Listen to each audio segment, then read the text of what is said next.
No ar, Faixa Livre, rádio jornalismo de verdade, a informação de primeira qualidade, a interpretação e os comentários das notícias, entrevistas, o contraditório.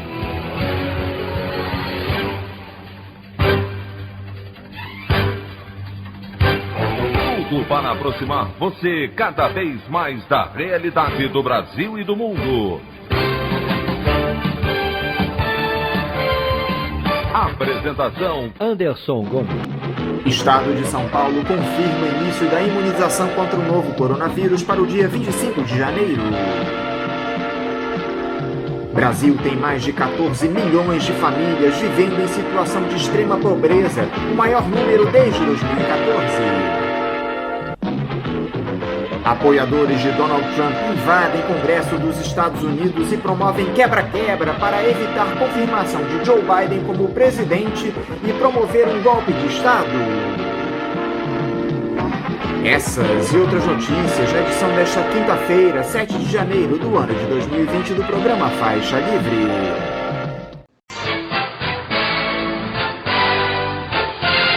O comentário de Anderson Gomes.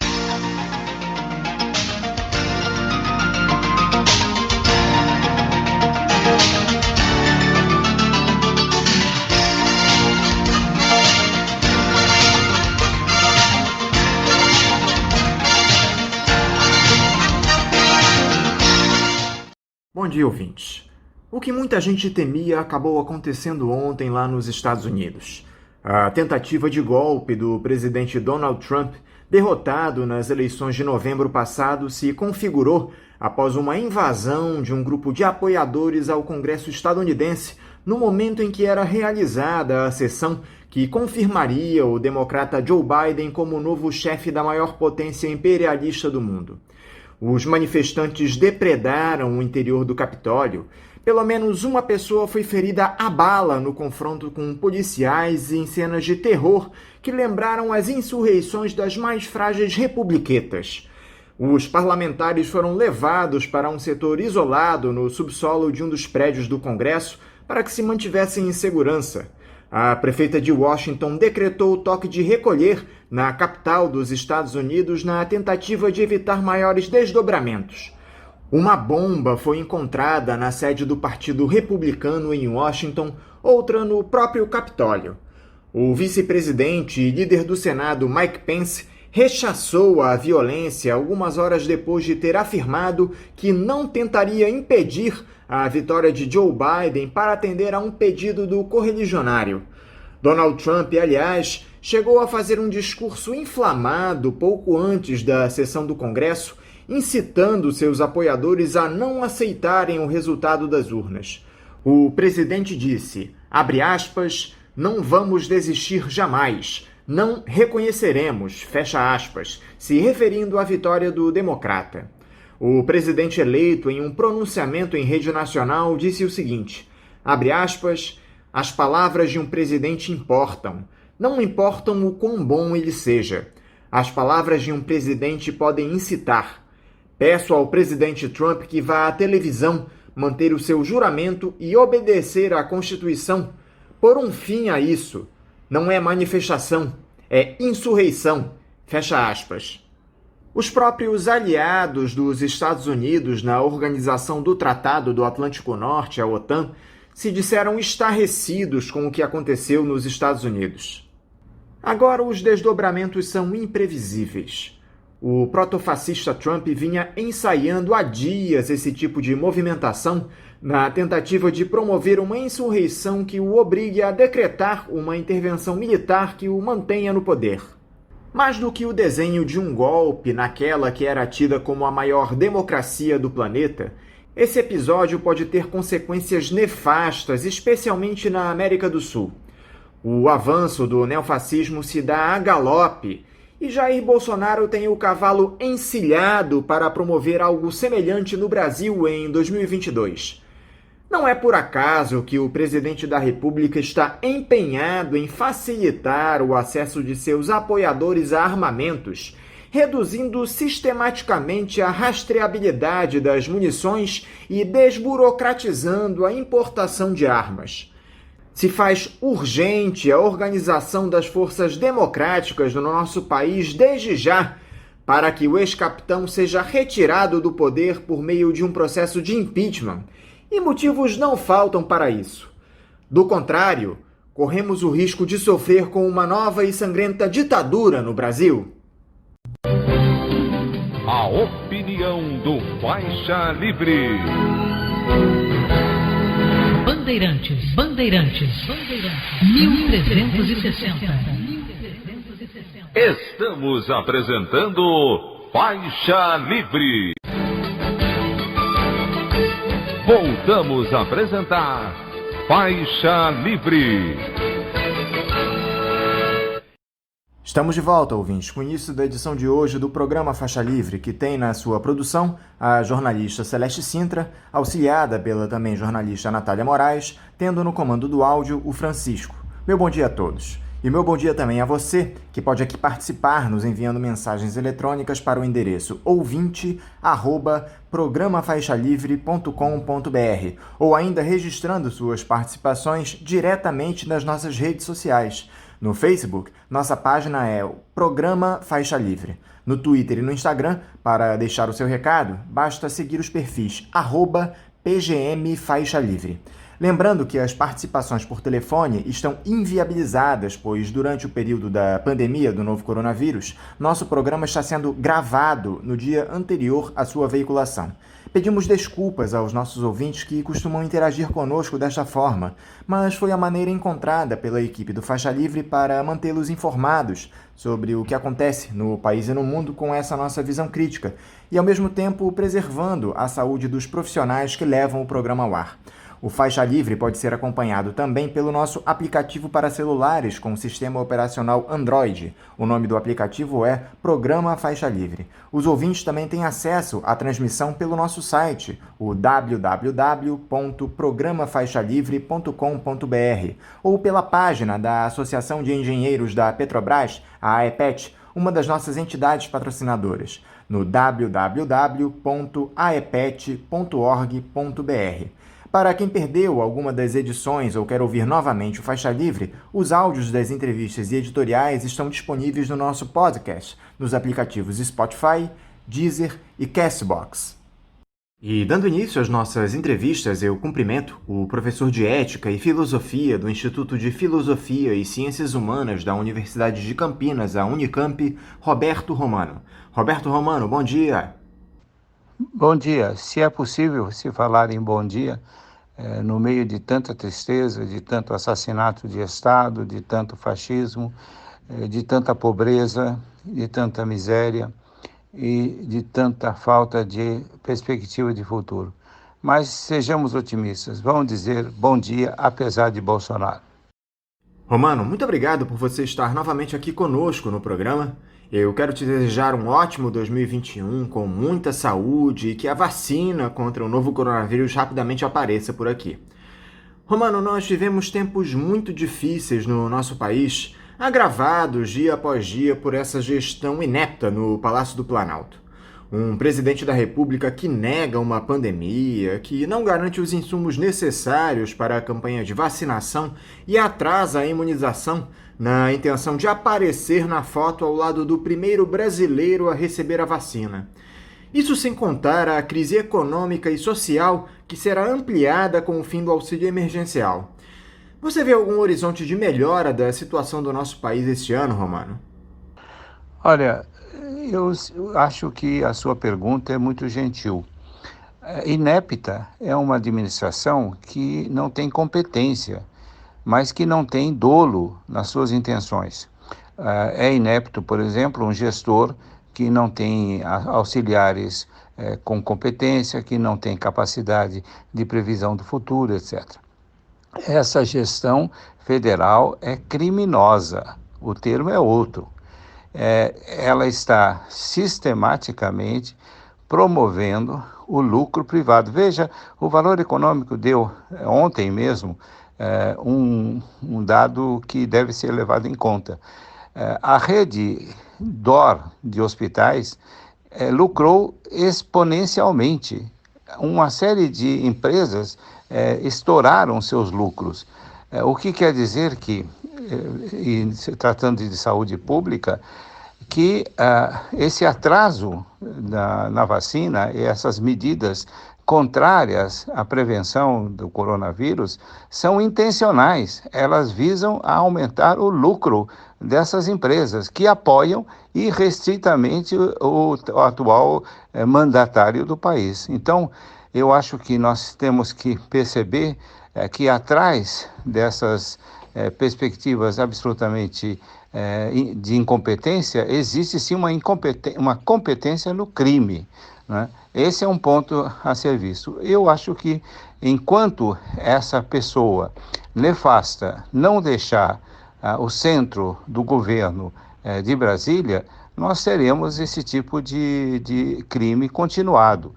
E veja, ele está preparando a sua permanência de mil modos, pela demagogia, pela mentira, pela propaganda e, sobretudo, não é, preparando uma campanha similar ao de Donald Trump, tentando dizer que as eleições seriam fraudadas se ele não ganhasse.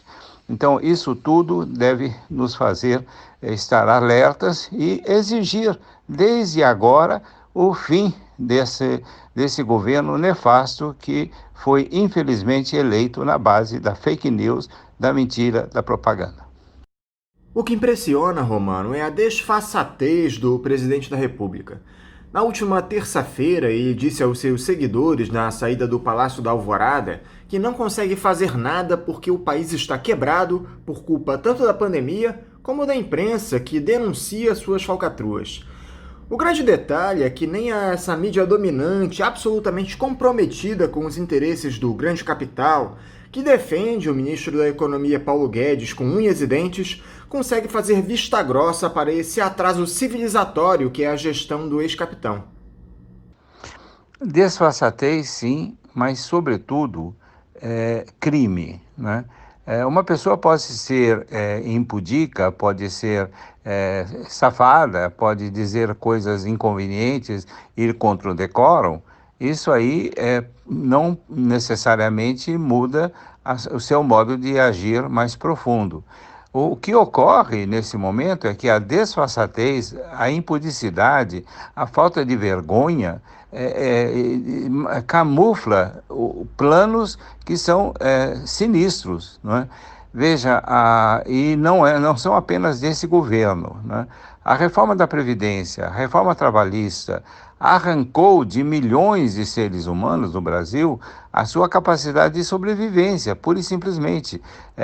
De um lado, aumentou exponencialmente o mercado de reserva, né? O exército de reserva, desculpe, e, de outro lado, jogou na miséria milhões e milhões, e esses milhões estão jogados nos braços da morte. Então, é um governo que eu diria genocida no sentido mais exato da palavra. Você acredita que essa vocação populista que o Jair Bolsonaro tem demonstrado pode conduzi-lo a um segundo mandato na presidência da República? A reeleição passa por essas medidas populistas? Olha, eu acho que populismo é um termo que se entende de muitos modos, né? Depende da boca que emite a palavra, né?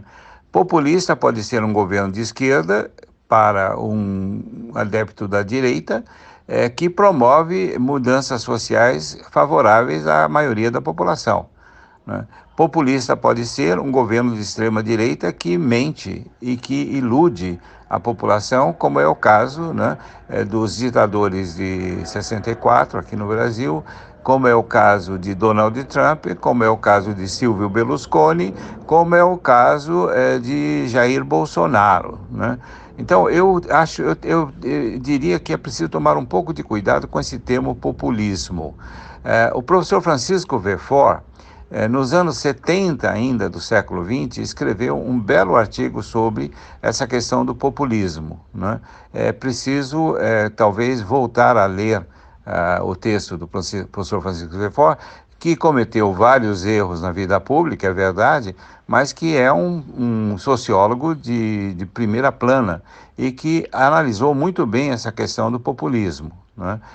Esse é um primeiro ponto. O segundo ponto, sim, é perfeitamente possível que, com base no populismo de extrema-direita, mentiroso, demagógico, se chegue à reeleição. Por exemplo, ampliando desmesuradamente o que já foi feito na eleição de 2018, sob os cuidados de Steve Bannon, né, através da rede de fake news. Qualquer pessoa que entra na internet percebe o quanto existem, em termos de adeptos desse discurso absolutamente primitivo e mentiroso, atualmente no Brasil. Então, é perfeitamente possível. Agora, como ele vai justificar as milhares e milhares de mortes que advirão, né, tanto pela pandemia quanto pelas medidas criminosas editadas por Guedes e Companhia Bela? Então, esse é um ponto, um desafio que deveria ser assumido pela oposição, sobretudo a oposição de esquerda. O preço dos alimentos, o preço dos aluguéis, a inflação que está voltando, o desemprego, tudo isso tem sido muito pouco explorado pela oposição e, sobretudo, pela oposição de esquerda. Eu acho que está na hora de rever a pauta das oposições brasileiras. E essa tentativa das clínicas privadas de adquirirem doses de vacinas contra a Covid-19, Romano? Essa, sem dúvida, é uma questão que vai muito além do debate ético sobre privilégios. Isso tem a ver com estratégias de imunização coletiva. Como é que você observa essa intenção das empresas de saúde privada em oferecer vacinas antes do SUS? Olha, eu já me referi aos lucros extraordinários da rede privada hospitalar, que apoia de maneira incondicional esse governo irresponsável e criminoso, né?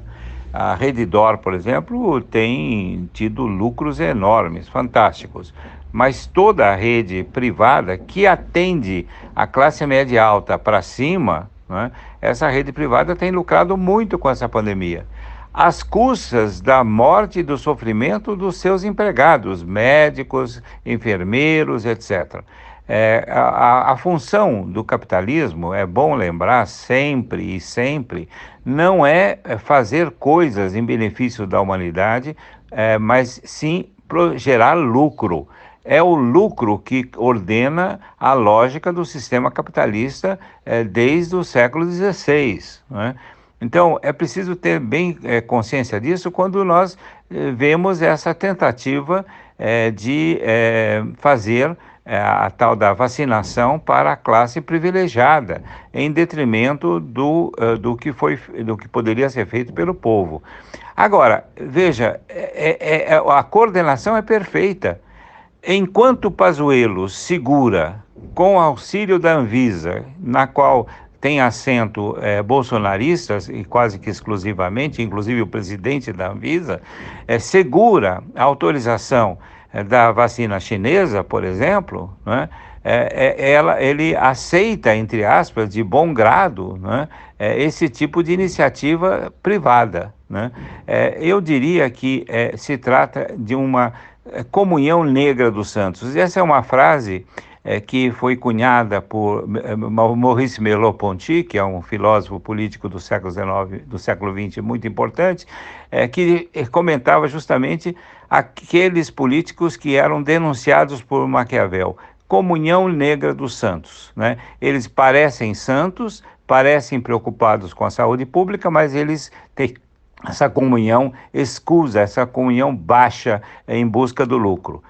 Isso tudo é resultado de um processo capitalista que desgraça o país, eu volto a insistir, infelizmente, desde 1500. Em um quadro de total desamparo dos brasileiros, Romano, as disputas políticas seguem dando tom no nosso país.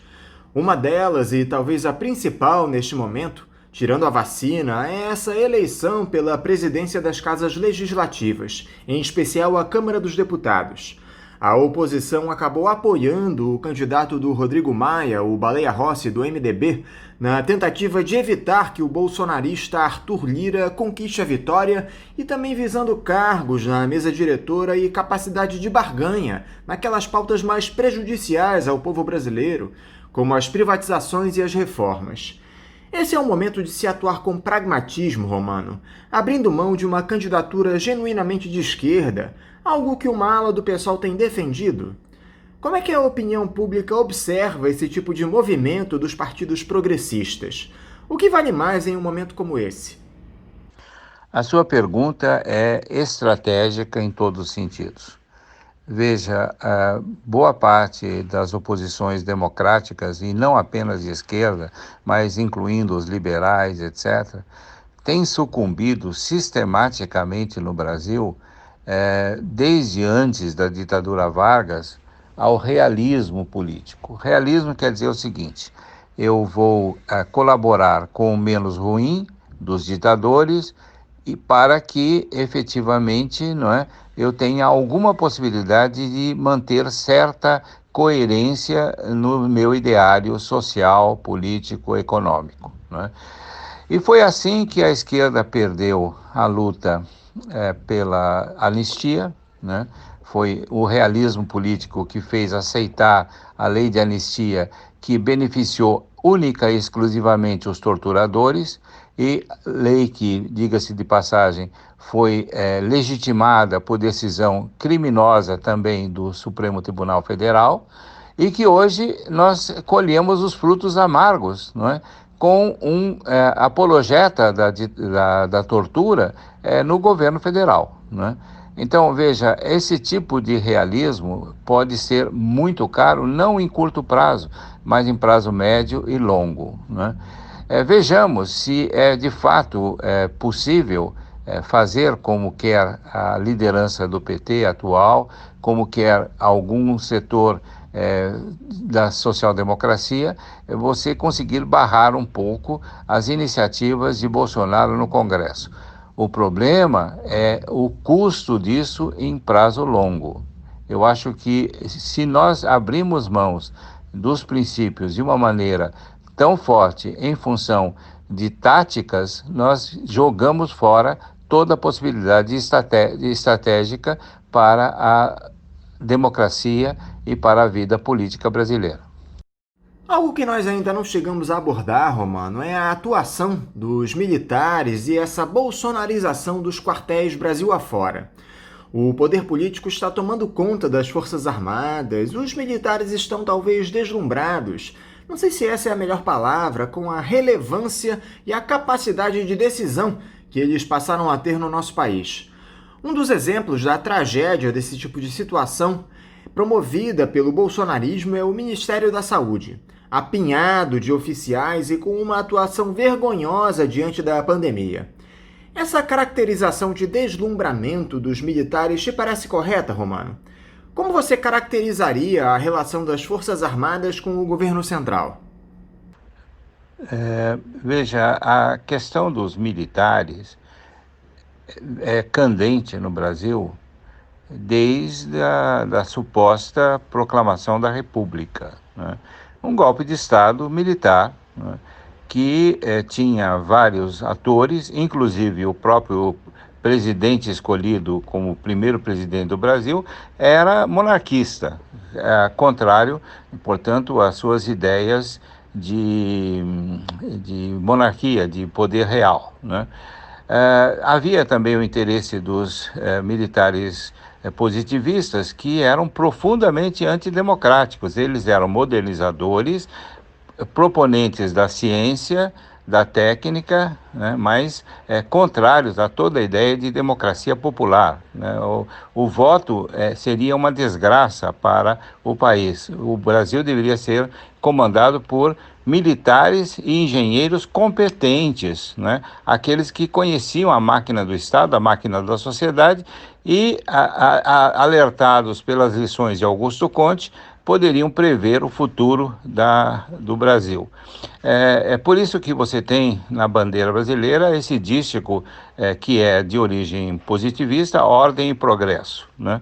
Então, veja, esse é um ponto importante, porque ao longo do século XX, século XIX, sim, mas ao longo do século XX, você teve vários movimentos, né, de insubordinação de militares de patente inferior, movidos por interesses políticos externos ao Exército e às Forças Armadas, né? O tenentismo foi um deles, né? Agora, o que está acontecendo nesse momento é a utilização, sobretudo, das polícias militares, e aí é bom ligar o sinal de alerta, porque polícia militar e milícia são termos muito próximos e realidades mais próximas ainda, movidas pelo próprio presidente da República. Se a ação dos sargentos em 64, né, foi motivo ou desculpa para dar o golpe por parte dos generais, a situação agora é muito mais complicada, porque não se trata apenas das patentes inferiores que estão sendo conquistadas por Jair Bolsonaro, mas também esse imenso exército que chega a competir ou ser maior, inclusive, do que o próprio Exército Nacional. Com uma atividade que toda a atividade dos direitos humanos identifica como genocida, né? Contra os negros, contra os indígenas, etc. Então, veja, você tem uma situação muito preocupada, e eu chamei isso em artigos recentes de subversão do inferno trazida por Jair Bolsonaro. Se você tem o controle das polícias militares e das milícias que são adjacentes a elas, você tem o próprio exército colocado como refém. Então, essa tática, ela também se replica com a distribuição de cargos para a alta oficialidade. Então, você compra a alta oficialidade e, ao mesmo tempo, você move a base da Polícia Militar e do Exército contra elas. Então, se os generais forem suficientemente inteligentes, eles perceberão que em prazo muito curto eles não significarão nada. Eles não terão o controle da tropa, eles não terão o controle da ordem interna do país, eles serão reféns ou de cargos nababescos, ou então, e portanto corruptos, ou então eles serão absolutamente insignificantes. É bom lembrar que no nazismo, né, quando a situação piorou muito, os generais passaram a perder sua influência, inclusive política. Os oficiais da SS assumiram o comando do país. A Gestapo se tornou mais poderosa do que o próprio exército. E isso é perfeitamente possível de ocorrer aqui no Brasil, porque já ocorreu. Já ocorreu durante a ditadura Vargas, já ocorreu durante a ditadura de 64 e agora está sendo ensaiado novamente, com essa piora de que as polícias militares estarão servindo como base para o desmonte final do que resta da pobre democracia brasileira. Em relação justamente a esse bolsonarismo que eu citei na pergunta anterior, Romano, houve uma iniciativa que demonstra exatamente o interesse desse pessoal que tomou conta do Palácio do Planalto. O filho do presidente, o deputado federal Eduardo Bolsonaro, fundou o Instituto Conservador Liberal, que quer ministrar cursos de qualificação da direita bolsonarista, depois daquela tentativa do ex-capitão do Exército de criar um partido político ter empacado.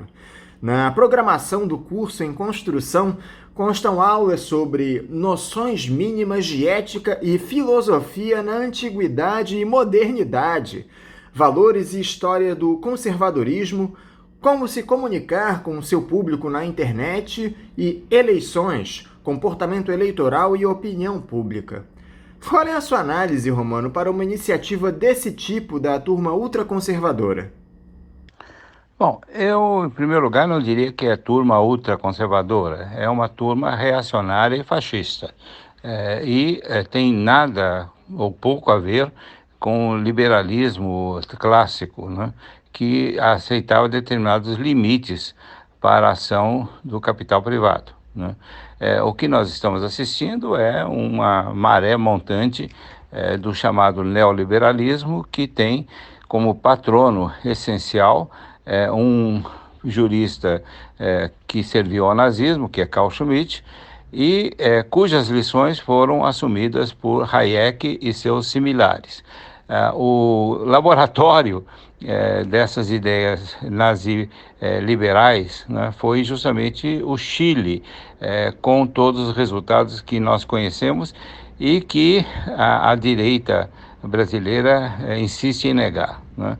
Então, esse é o primeiro ponto. O segundo ponto é que no Brasil nós temos um costume muito ruim de identificar o termo ética com ideias e valores corretos e saudáveis para a comunidade. A ética é mais ampla, ela trata das ideias que são corretas e saudáveis, das posturas físicas corretas, mas também trata da ética péssima que assola a humanidade desde sempre, né? Então nós temos, veja, é perfeitamente possível se falar de uma ética da máfia, né? De uma ética do nazismo, isto é, quando os costumes e quando os princípios são absolutamente contrários à humanidade, contrários à misericórdia, contrários à convivência. E é dessa ética que está sendo nutrida a extrema-direita brasileira, sobretudo pelos filhotes do grande e nefasto Jair Bolsonaro. Eu não tenho dúvida de que esse instituto vai levantar exemplos da filosofia antiga, mas dificilmente, muito dificilmente, eles encontrarão exemplos de ética a ser seguida nas obras de Platão, de Aristóteles, de São Tomás de Aquino, de Santo Agostinho e de outros. Eles certamente encontrarão farto material no sofista Trasímaco, que pregava a força como fundamento da legitimidade, e em toda a sofística que ajudou a destruir o que restava da democracia grega.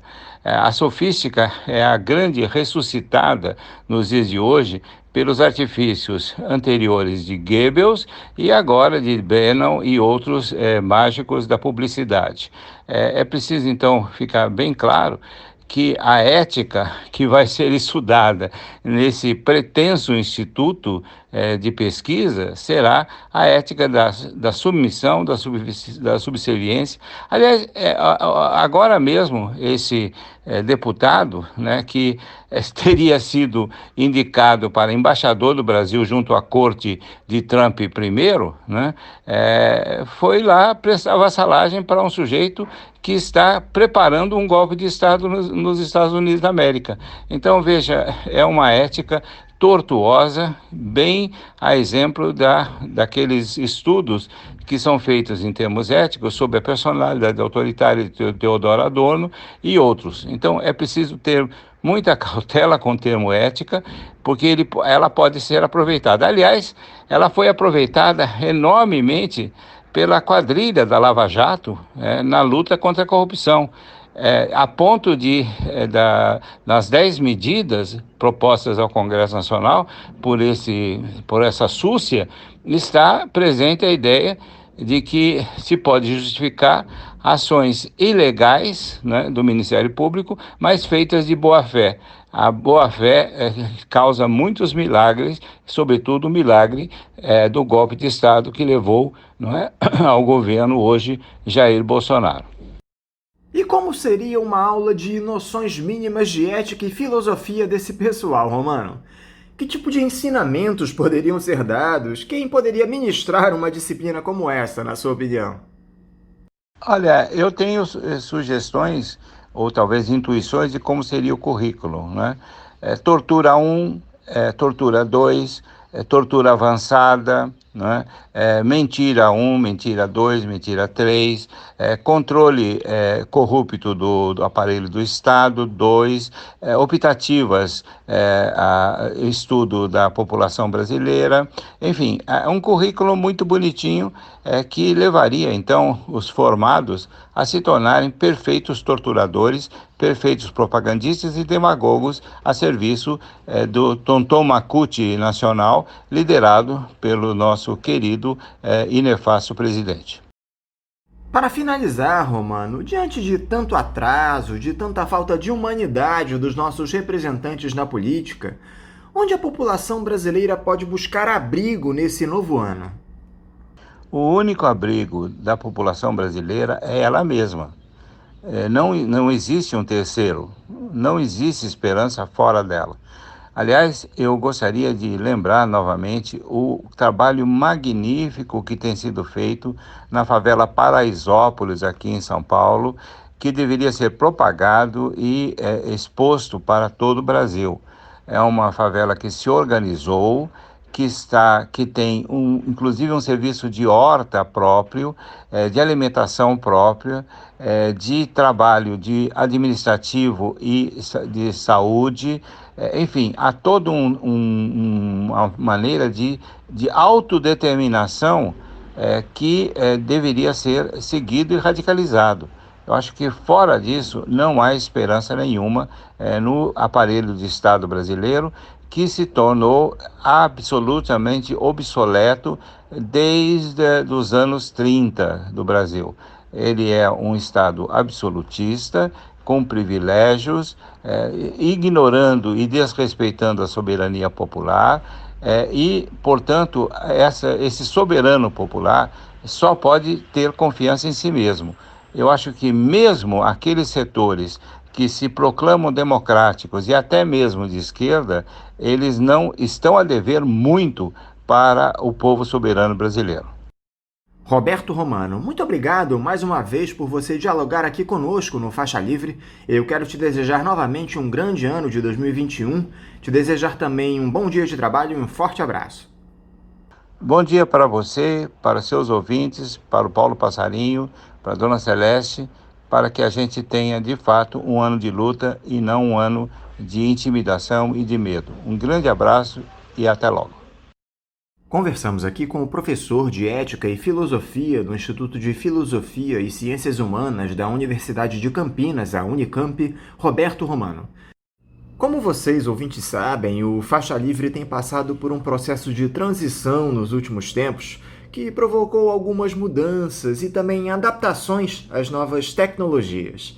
Uma delas é justamente a adoção de uma chave Pix, essa nova modalidade de transferência de valores para os ouvintes que desejam contribuir com qualquer quantia para a manutenção do programa. Portanto, para você que já aderiu a essa nova tecnologia, a chave Pix da conta do Faixa Livre é o nosso e-mail, ouvinte@programafaixalivre.com.br. Repetindo, a nossa chave Pix é ouvinte@programafaixalivre.com.br. Para você que faz transferências da maneira tradicional, a nossa conta em nome da Associação de Funcionários do BNDES, a AFBNDES, no Banco Itaú, agência 1964, conta corrente de número 03004, dígito 1. Repetindo, a agência do Banco Itaú, 1964, conta corrente 03004, dígito 1. O CNPJ da AFBNDES para a realização de depósitos de quem não é cliente do referido banco é o 33984-550-0001-41. Repetindo, o CNPJ da AFBNDES é o 33984-550-0001-41. Lembrando que todos os recursos depositados nessa conta são destinados exclusivamente ao financiamento dos custos do Faixa Livre.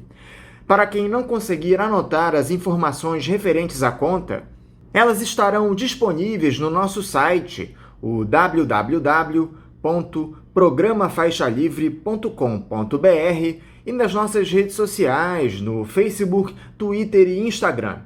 Então, repetindo mais uma vez, a nossa chave Pix é ouvinte@programafaixalivre.com.br e a conta corrente da AFBNDES do Banco Itaú, agência 1964, conta de número 03004, dígito 1. Eu, mais uma vez, aproveito para fazer a leitura de alguns recados que vocês têm encaminhado aqui para a gente pelas nossas redes sociais, pelo e-mail, pelo nosso site.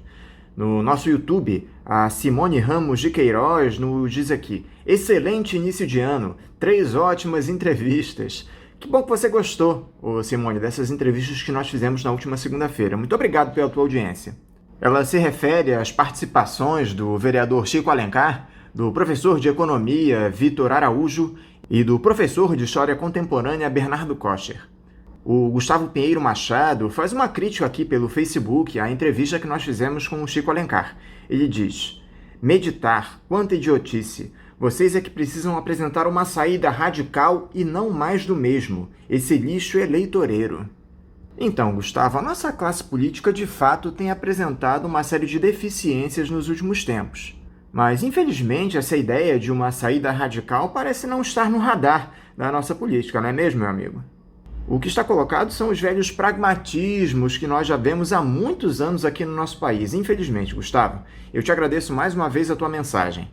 No nosso site, também na mesma entrevista com o Chico Alencar, a Silvina Leal Miata, Chico Alencar, presente. Sempre presente aqui no Faixa Livre, Silvina. Muito obrigado pela tua mensagem. Enquanto isso, lá no Facebook, Jorge Pérez diz o seguinte: um ano de paz e harmonia a todos os ouvintes e aos produtores desse tão indispensável programa. Nós também somos responsáveis pelo Faixa Livre. Vamos contribuir. Vida longa! Jorge, muito obrigado pela tua mensagem, pelo teu incentivo. E, de fato, o Faixa Livre é um programa dedicado única e exclusivamente a vocês, ouvintes. A gente agradece demais essa contribuição intelectual e financeira que vocês nos fazem aqui para manter o Faixa Livre no ar há tanto tempo. Já estamos há 26 anos no dial aqui na Rádio Bandeirantes. Muito obrigado, Jorge, pela tua mensagem e um feliz ano novo para você também.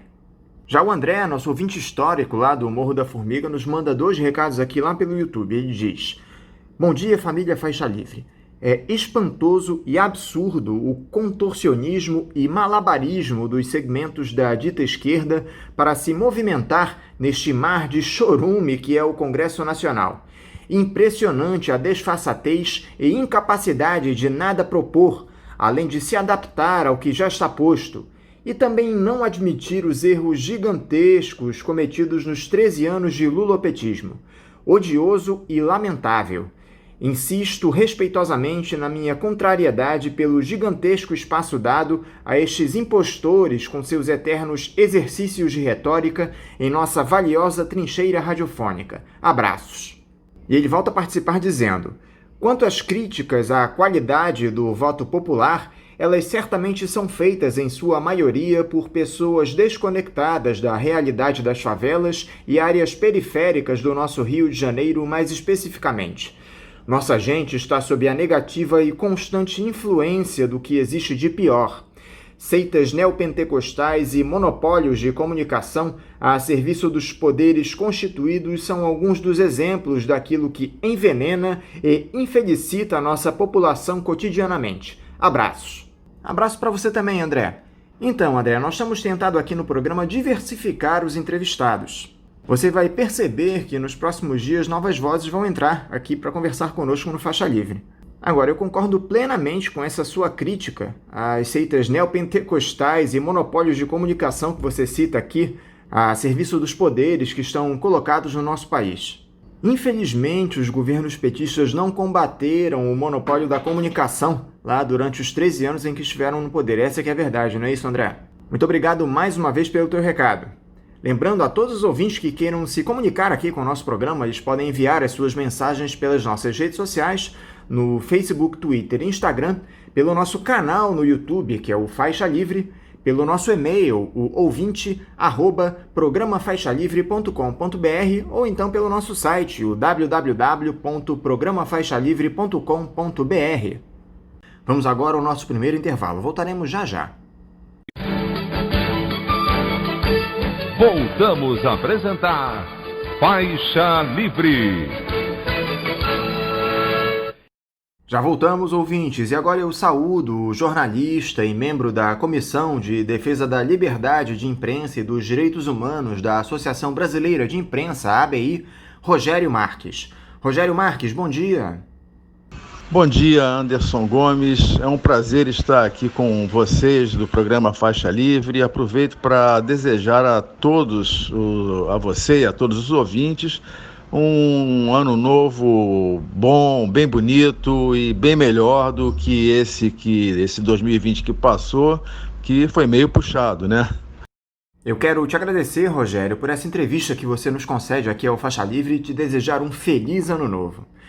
Rogério, você é membro da Comissão de Defesa da Liberdade de Imprensa e dos Direitos Humanos na Associação Brasileira de Imprensa, uma das instituições mais respeitadas do nosso país.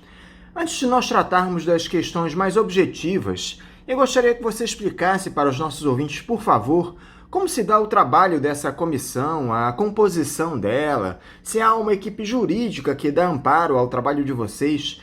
Diz aqui pra gente o funcionamento dessa importante comissão lá na ABI.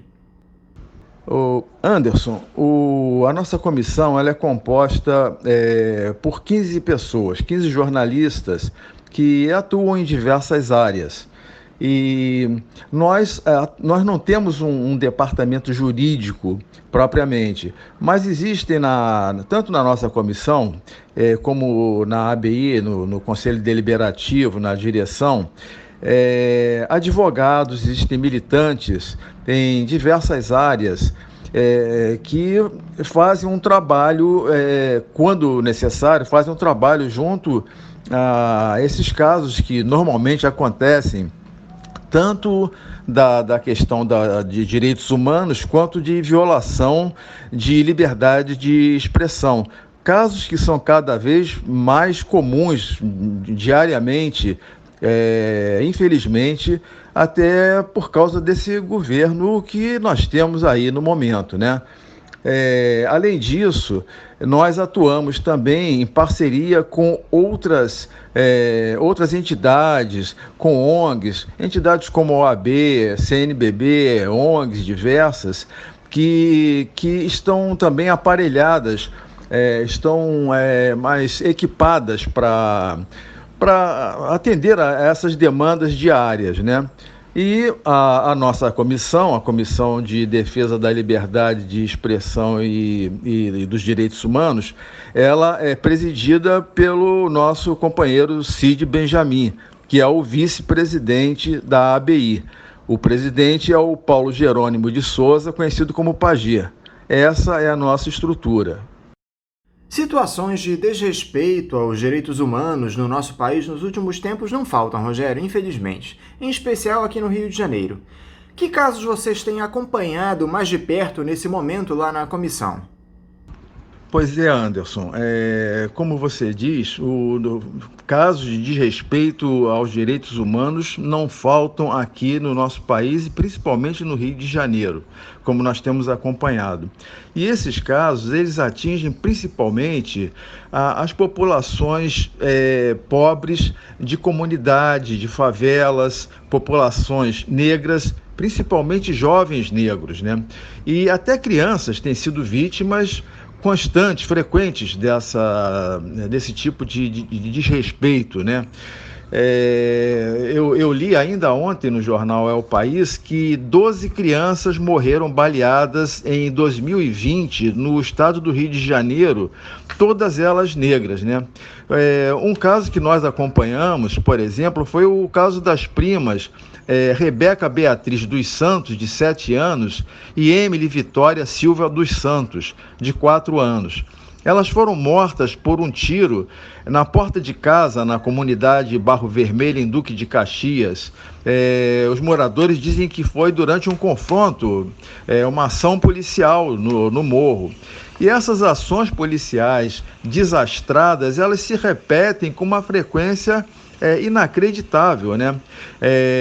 Atingindo pessoas inocentes. São ações realizadas em hora de movimento, em hora de saída de colégio, de trabalho.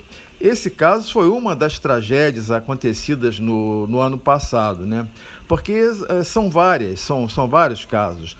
E casos também de preconceito de pessoas que são detidas, que são presas e sem prova nenhuma.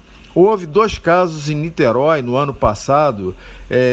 Houve um jovem músico que foi preso quando saiu de uma apresentação. Ele é violoncelista, estava fazendo uma apresentação nas Barcas ali em Niterói, e quando saiu foi preso, acusado de um roubo. Foi reconhecido por uma foto antiga de internet. Então nós procuramos o quê? Fazer denúncias, procuramos entrar em contato com autoridades policiais, delegados, Secretaria de Segurança. Nós não temos um corpo jurídico especial para isso, mas sempre pressionamos dessa forma, né?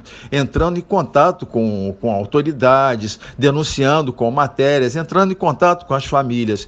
E no corpo da ABI existem também advogados que, com alguma frequência, dão algum tipo de assistência, entram em contato, dão algum tipo de assistência a essas pessoas. E também as ONGs e outras instituições que trabalham em parceria com a gente, como, por exemplo, a OAB, com quem temos uma parceria antiga e muito forte, né?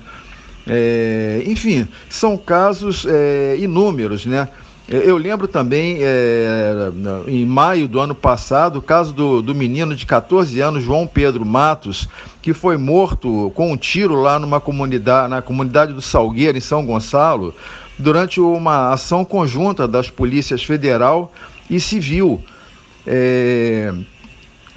Em dezembro, já perto já no final do ano, houve o caso dos jovens Edson e Jordan, de 20 e 18 anos, que foram abordados em uma ação brutal da PM em Belford Roxo. Isso foi gravado por câmeras de segurança. Eles foram derrubados da moto, aparentemente um dos policiais atirou, e foram postos no carro da polícia, e no dia seguinte apareceram mortos a 5 quilômetros de distância.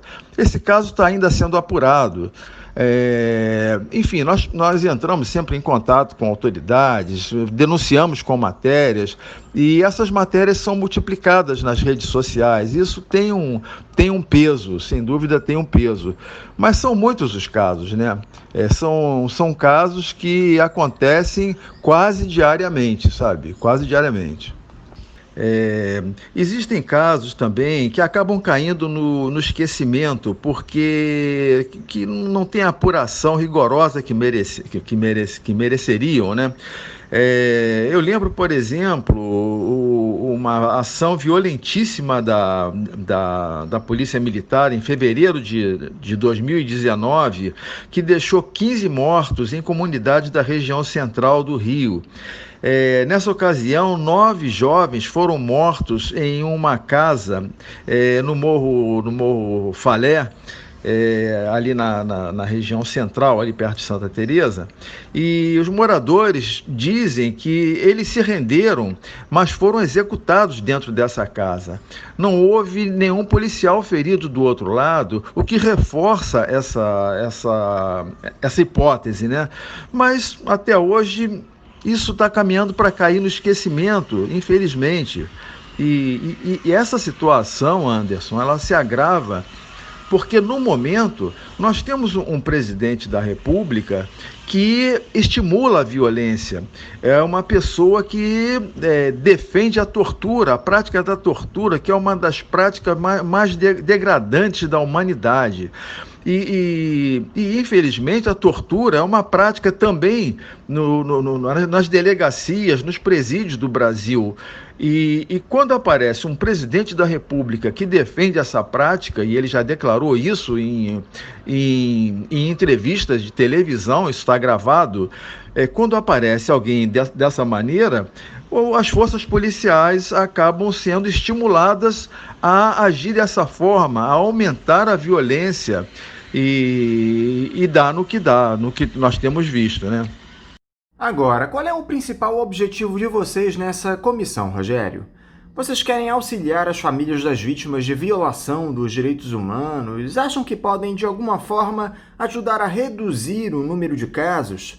Qual é o alcance que vocês desejam ter nessa comissão, Rogério? Sim, Anderson. O nosso principal objetivo, além de ajudar as vítimas desses atos terríveis que eu falei sobre alguns deles aqui, mais do que ajudar essas pessoas, o nosso objetivo é tentar mudar uma mentalidade que existe no Brasil, que não é de hoje, mas que está pior nesse momento, que é a mentalidade da brutalidade policial, a falta de preparo adequado da polícia. Nós vemos o exemplo do BOPE, por exemplo. O BOPE é uma instituição que é treinada para a violência.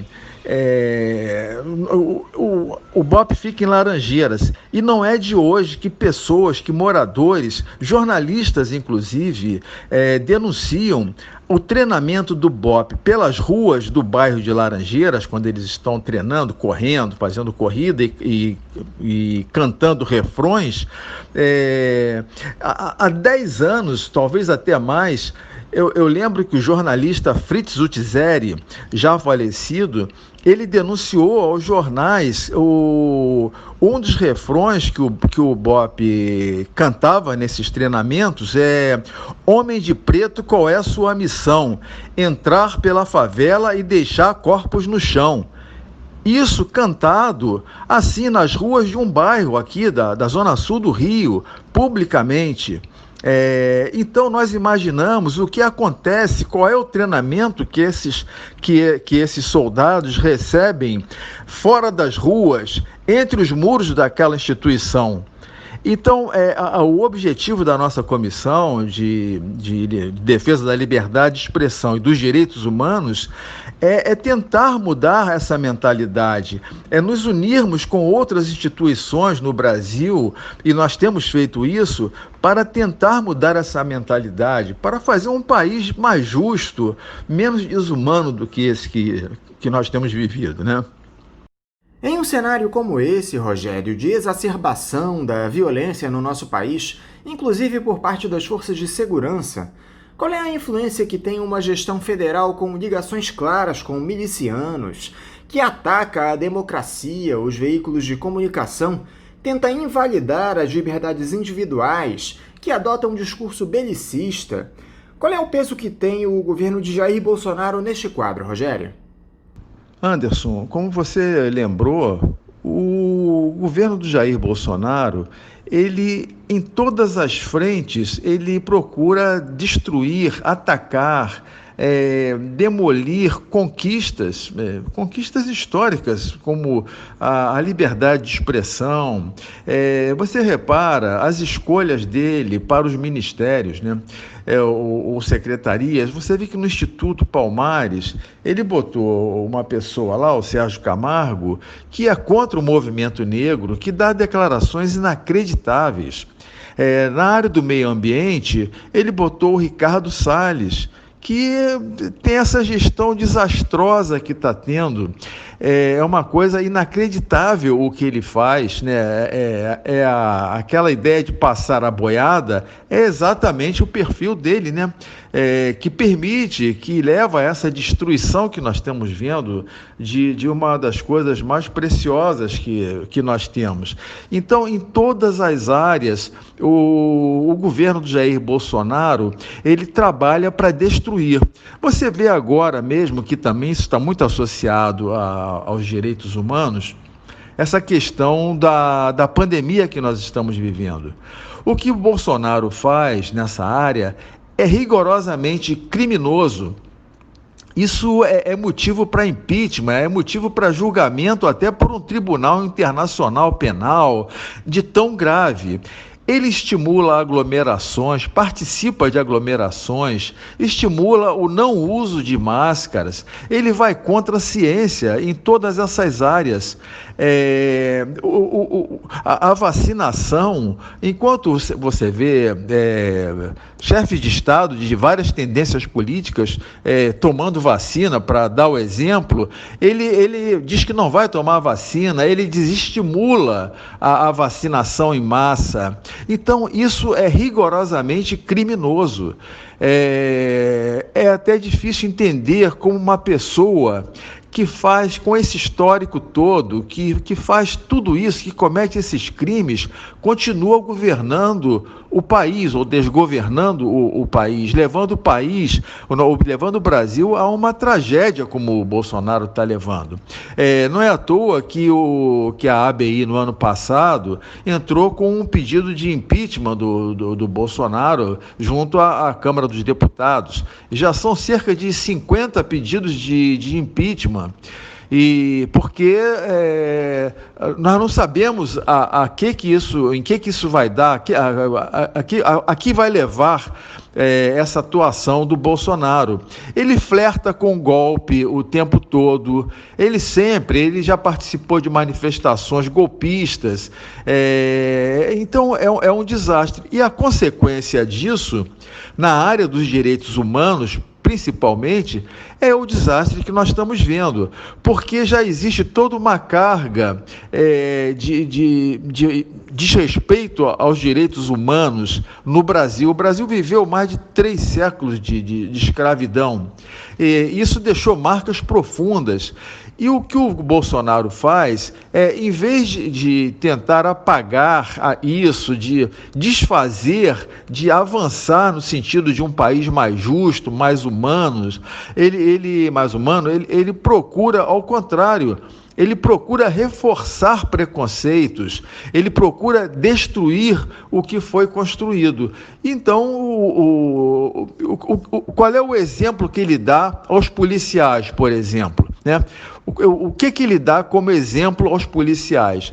É isso que tem acontecido, atacar as populações mais pobres, aumentar preconceitos. Então, a consequência disso é trágica, é simplesmente trágica. Eu acabo de saber agora que além de ter entrado com um pedido de impeachment no ano passado contra o Bolsonaro, a ABI está entrando também com impeachment contra o ministro da Saúde, o Eduardo Pazuello, por tudo que ele não tem feito, sabe, que é outra administração criminosa. E muita gente não sabe que pode-se entrar com impeachment contra ministro também, e a ABI está fazendo isso, eu acabei de saber agora. Então, esse governo é simplesmente uma tragédia para o Brasil, e nós não sabemos o que vai acontecer ao longo desse ano, em que vai dar, o que vai resultar de pior ainda do que já tem acontecido. A situação é muito difícil.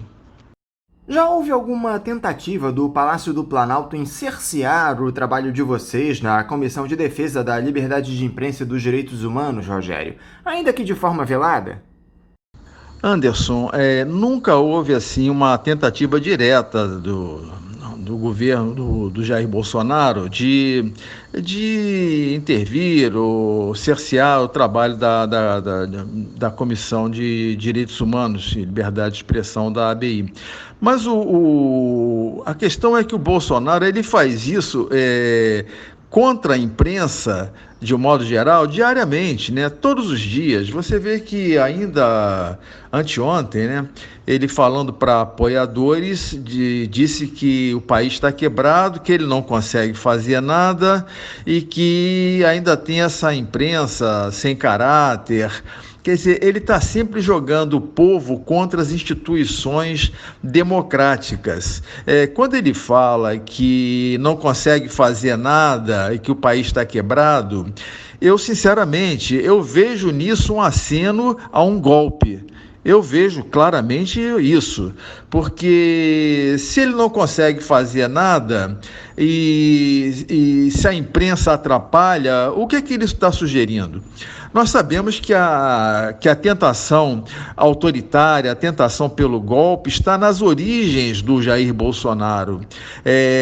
Ficou gravada aquela entrevista que ele deu em 1999 a um programa da TV Bandeirantes, onde ele defendia a tortura, falou claramente: eu sou a favor da tortura, sou a favor do extermínio de 30 mil pessoas, com voto não se resolve nada, eu fecharia o Congresso no dia seguinte se eu fosse eleito.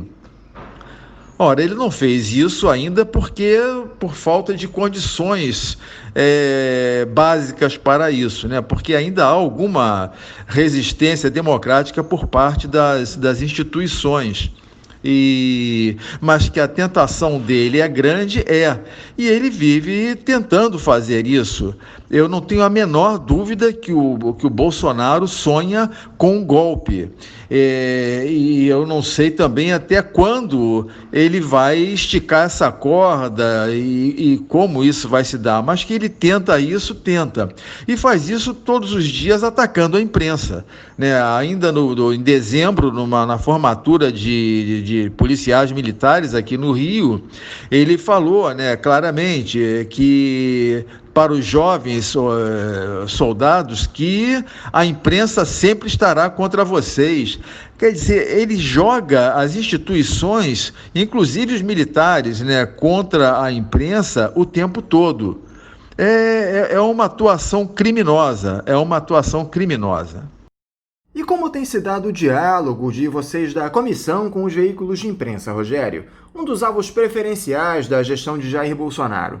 Há um entendimento das empresas de comunicação de que esse trabalho de vocês é fundamental para a manutenção da ordem democrática no nosso país?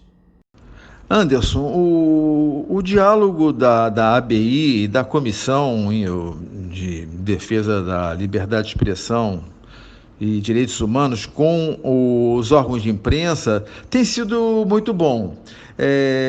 Se vocês repararem, né, a presença da ABI nos órgãos, nos informativos, nos jornais, de vários órgãos de comunicação, impressos, da televisão, aumentou consideravelmente, porque, de alguma forma, grandes órgãos de imprensa que apoiaram em 2016 o golpe contra a democracia que aconteceu no Brasil, que aquele golpe não foi apenas contra a presidente Dilma, né? Foi um golpe contra a democracia. E embora muitos veículos de comunicação de grande porte, empresários da comunicação, tenham apoiado esse golpe, eles veem hoje que isso está se voltando contra eles, né? Visivelmente isso está se voltando contra eles, contra alguns particularmente, né? E então a atuação da ABI tem sido muito boa, sabe? Tem sido muito bem aceita por vários órgãos de comunicação, jornais, revistas, empresas diversas, e isso pode ser visto na presença da ABI junto no noticiário desses órgãos quase toda semana, né? Quase toda semana a ABI está presente, sempre, né? Nós temos visto isso. Eu falei em ordem democrática, Rogério, e não dá para esquecermos o Poder Judiciário, que tem o papel de defender a Carta Magna e as garantias individuais. Você tem percebido o interesse dos nossos magistrados em atuar em favor da democracia? Eu te confesso que vejo uma certa anuência de parte do Judiciário, especialmente do Supremo Tribunal Federal, com o autoritarismo que tem como origem o Palácio do Planalto. O Poder Judiciário, Anderson, como nós sabemos, ele foi conivente com o golpe de 2016 e com tantos erros que foram cometidos em processos políticos ao longo daquele período, né? Foi conivente, não há dúvida quanto a isso.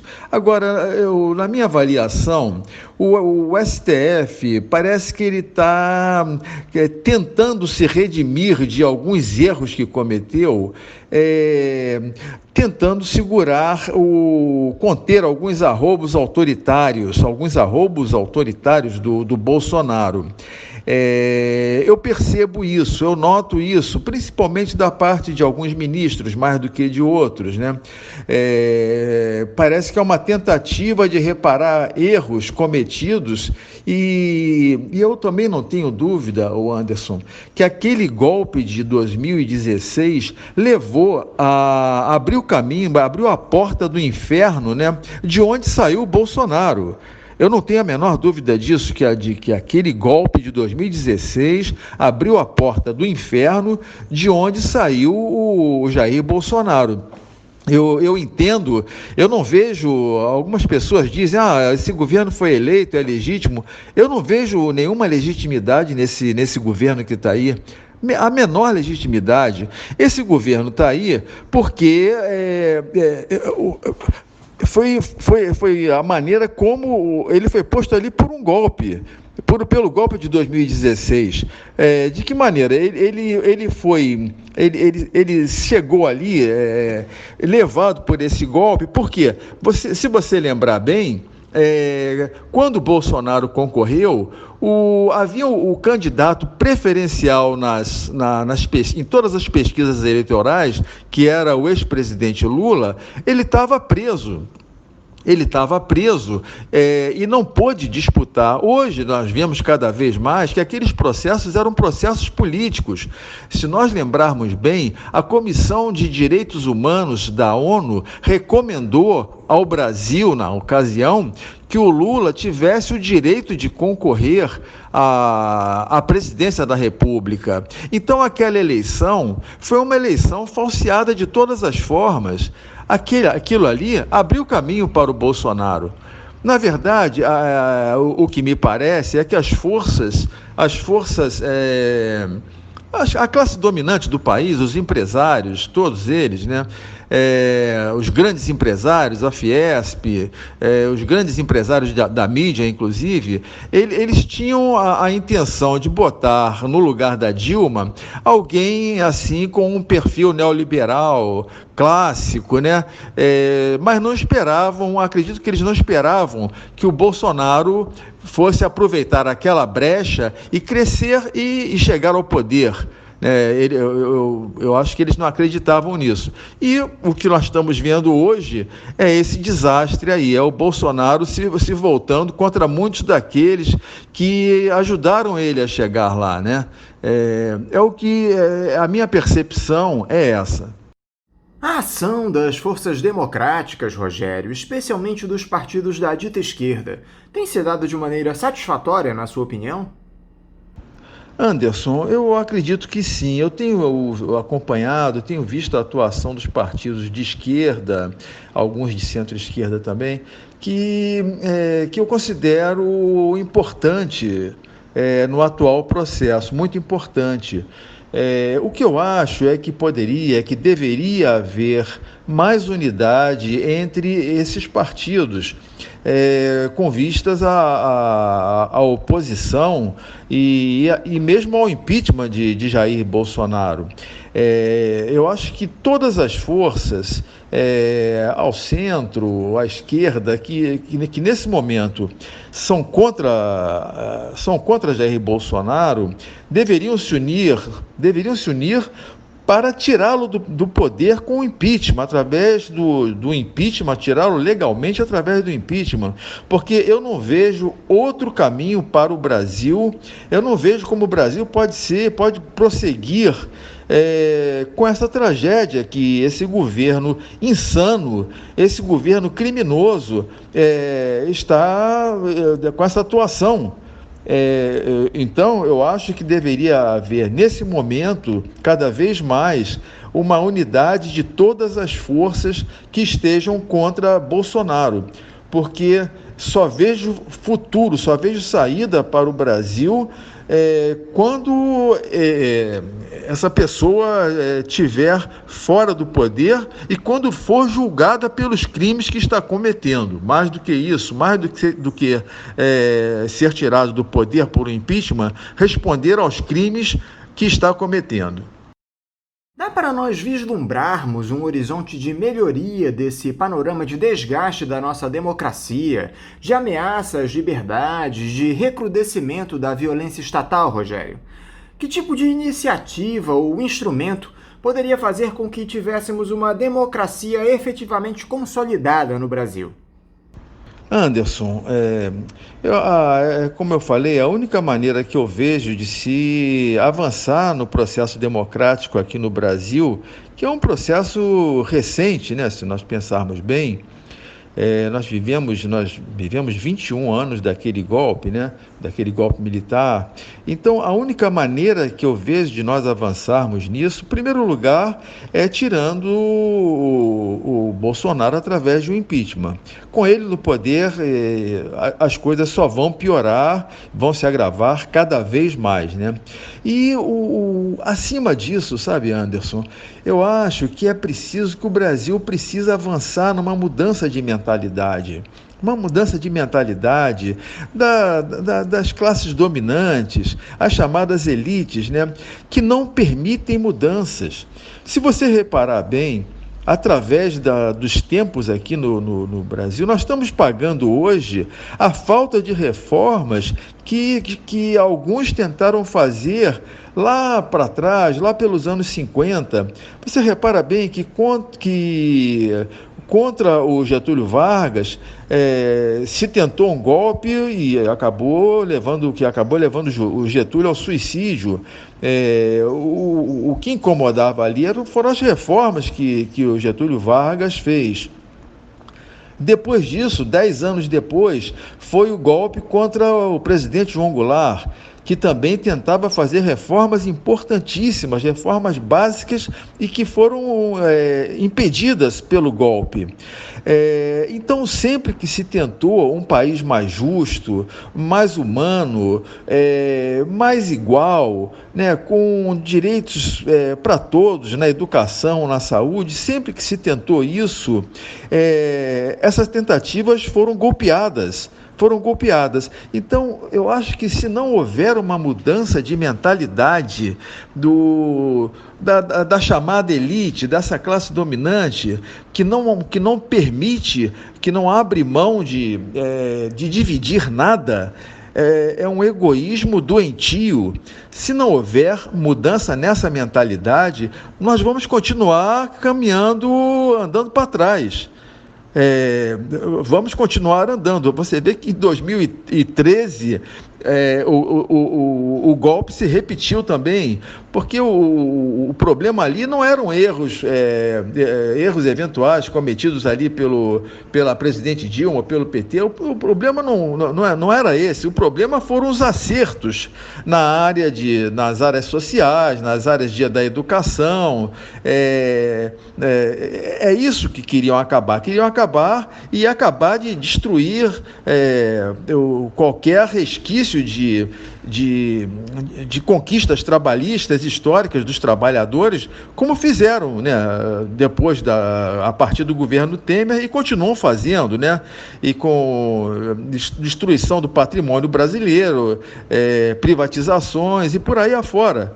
Então, se não houver uma mudança de mentalidade, esse país não vai avançar no sentido de um país mais justo.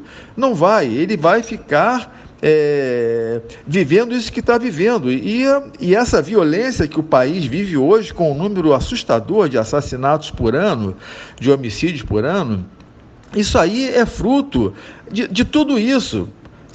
Porque se nós olharmos assim, poxa, eu era garoto, eu era adolescente, a violência urbana era praticamente inexistente no Rio e em outras cidades.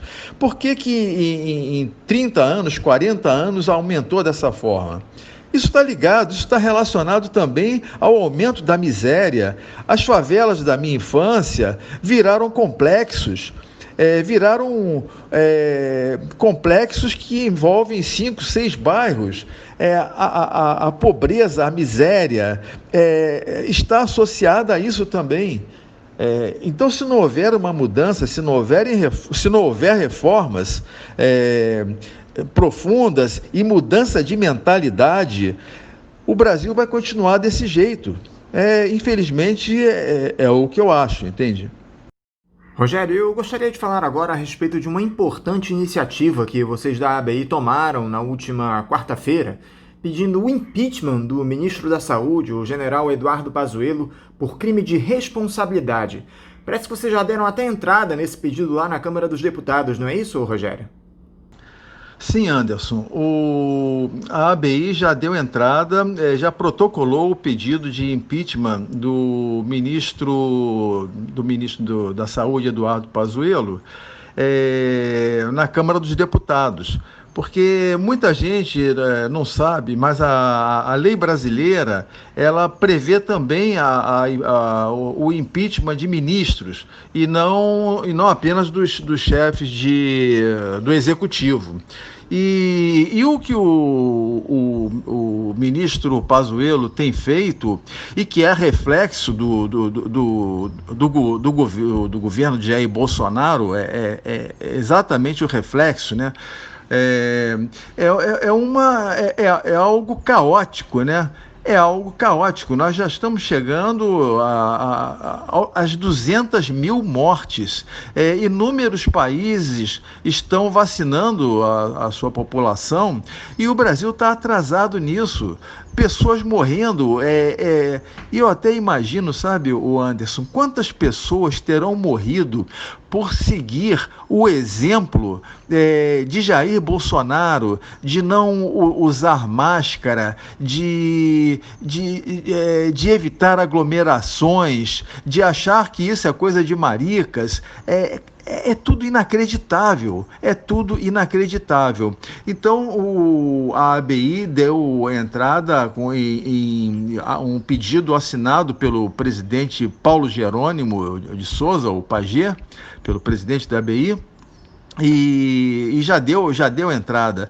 Se você me permite, eu leio aqui um trechinho da nota que fala da situação geral do país, né, justifica o pedido, né, de impeachment, e diz um trecho: enquanto isso, o ministro Eduardo Pazuello dá repetidas demonstrações de incompetência, ineficiência e incapacidade para desempenhar as tarefas de seu cargo. Não só não providenciou as imprescindíveis vacinas, quando cerca de 50 países já estão vacinando suas populações, como negligenciou até mesmo a aquisição de simples seringas para aplicá-las. Então, essa é a situação e o pedido já foi protocolado, o pedido de impeachment encaminhado pela ABI. Para encerrar, Rogério, eu gostaria que você comentasse a respeito dessa decisão da Justiça do Reino Unido que impediu a extradição do jornalista Julian Assange para os Estados Unidos por conta daquele episódio da divulgação de documentos militares sigilosos. Vocês da ABI chegaram a divulgar uma nota celebrando a decisão. O que vocês dizem a respeito disso? Anderson, com relação ao Julian Assange, a ABI entende que isso foi uma grande vitória, a não extradição dele, porque seria algo deprimente, seria algo terrível. O Assange já passou 7 anos preso, retido na Embaixada do Equador, depois foi levado para uma prisão em péssimas condições, uma prisão horrível, lá no Reino Unido. Se ele fosse extraditado, isso significaria a prisão perpétua para ele em condições que iriam acabar matando o Julian Assange. E qual foi o crime que ele cometeu? Ele não cometeu crime nenhum, ele revelou crimes, isso sim.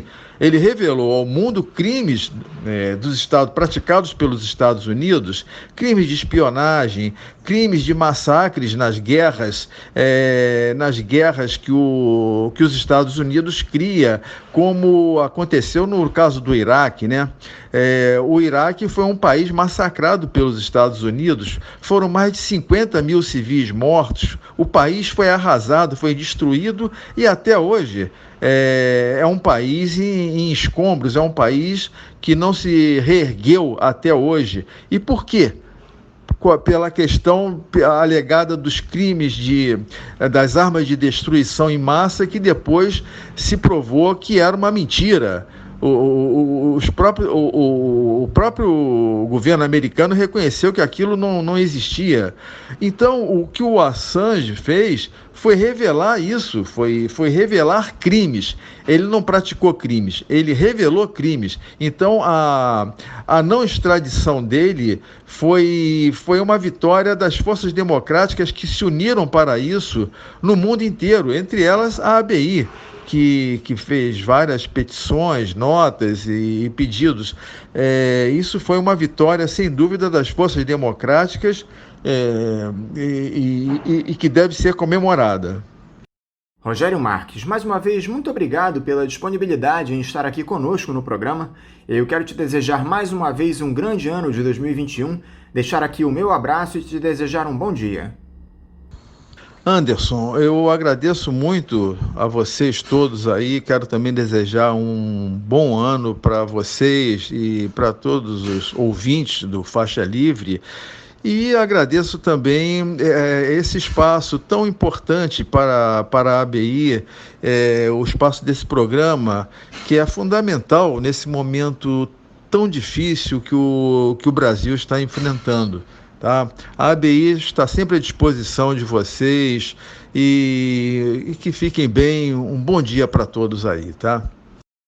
Conversamos aqui com o jornalista e membro da Comissão de Defesa da Liberdade de Imprensa e dos Direitos Humanos da Associação Brasileira de Imprensa, a ABI, Rogério Marques. Vamos agora a um novo intervalo. Voltaremos daqui a pouco. Voltamos a apresentar Faixa Livre. Já voltamos, ouvintes, e agora eu cumprimento o petroleiro aposentado e ex-diretor da Associação de Engenheiros da Petrobras, a AEPET, Ronaldo Tedesco. Ronaldo Tedesco, bom dia. Bom dia, Anderson, e bom dia, ouvintes dos Faixa Livres. Esse programa que continua sendo uma trincheira de resistência na mídia e na rádio aqui do Rio de Janeiro. Tedesco, muito obrigado por você estar aqui conosco no Faixa Livre. Eu quero te desejar também um ótimo ano de 2021, com muita saúde, muitas conquistas e que nós possamos seguir na luta por um país mais justo. Tedesco, eu queria começar a nossa entrevista te parabenizando pelos 37 anos de grandes serviços prestados ao nosso país no serviço público. Você que sempre foi uma figura muito atuante no setor do petróleo e agora decidiu deixar a Petrobras para gozar de uma merecida aposentadoria. O que é que te levou a tomar essa decisão de deixar a companhia, Tedesco? Imagino que não tenha sido algo muito fácil diante da sua ligação e da sua luta em prol do serviço público no nosso país. A Petrobras ofereceu um plano de demissão voluntária que foi fechado agora em dezembro e reaberto até 31 de janeiro. E, na verdade, a política de RH da Petrobras claramente hoje não quer o pessoal dessa faixa etária minha, com mais de 50 anos, eu tenho 56 anos. E ofereceu um plano que realmente coloca a gente numa situação que tem que repensar se a gente poderia ou não continuar trabalhando. Ainda achamos que tem muita gente lá na Petrobras que poderia, inclusive poderia ser meu caso também, né, poderia contribuir ainda, né, mas eu acho que no meu caso chegou o momento de dar uma descansada. Eu trabalho em turno minha vida toda, foram 37 anos de turno, serviço na área industrial, na operação, né, de sistemas elétricos. Acho que já deu, acho que já foi o bastante. 37 anos e meio nisso já foi bastante. E qual é o legado que você e toda a sua geração deixa para a Petrobras, Tedesco, a maior empresa do nosso país e que tem sido tão atacada nos últimos anos? Como era a Petrobras quando você entrou e como é que você deixa a empresa agora em 2020? A minha geração, na verdade, a Petrobras foi dentro das universidades e escolas técnicas na década de 80, buscar mão de obra, a renovação da sua mão de obra para poder enfrentar o desafio, né, do petróleo em alto mar. Então a minha geração foi que partiu as plataformas da Bacia de Campos, as plataformas fixas. Eu trabalhei em Namorado 2, depois em Pargo, e posteriormente, no final da década de 90, né, a gente iniciou um processo, meados da década de 90, iniciou um processo de automação da Petrobras. Hoje a Petrobras está completamente automatizada, todos os seus sistemas de produção têm um monitoramento contínuo por parte da gestão da Petrobras, e as áreas industriais estão num marco modernizado, né, e atualizado em relação ao que há de melhor. Além disso, a nossa geração também é um orgulho que ela tenha descoberto ou tornado comercial, né, o petróleo do pré-sal, né, e toda essa exploração desse óleo essa riqueza bastante importante para o nosso país. E a nossa geração também foi a geração que garantiu a permanência da Petrobras como uma empresa estatal durante os ataques que foram feitos pelo início do processo do neoliberalismo, lá na década de 90, tanto por Collor e posteriormente por Fernando Henrique. Nós conseguimos evitar que a Petrobras se transformasse numa Petrobrax e conseguimos ganhar a população para defender a Petrobras junto com a gente. Essa geração, portanto, teve um papel importante, tanto do ponto de vista técnico, profissional, quanto do ponto de vista da luta em defesa da economia nacional, da soberania nacional e também, além da soberania nacional, a defesa de uma empresa eficiente, que é um exemplo para todas as empresas do mundo, né? Não só as brasileiras, mas do mundo. Apesar de estar sendo duramente atacada aqui no país, a Petrobras continua sendo, recebendo inúmeros prêmios mundo afora, e isso aí é motivo de orgulho para todos nós, e eu acho que a nossa geração contribuiu bastante com isso.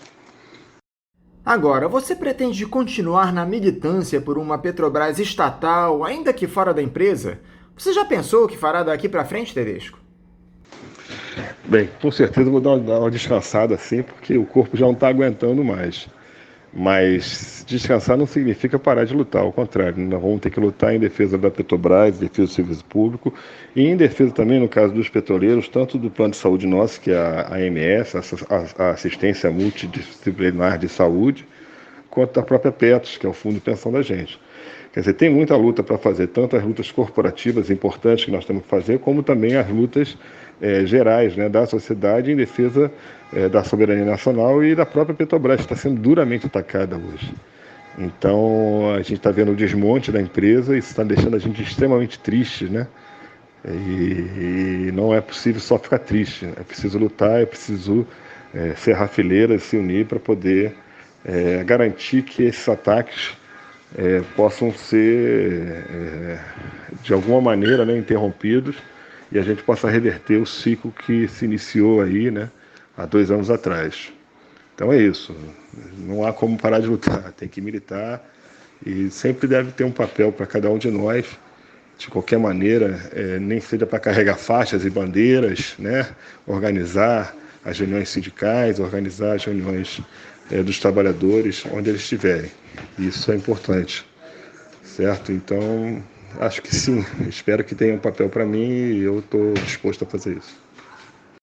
Eu gostaria que você avaliasse, por favor, Tedesco, o cenário atual da companhia.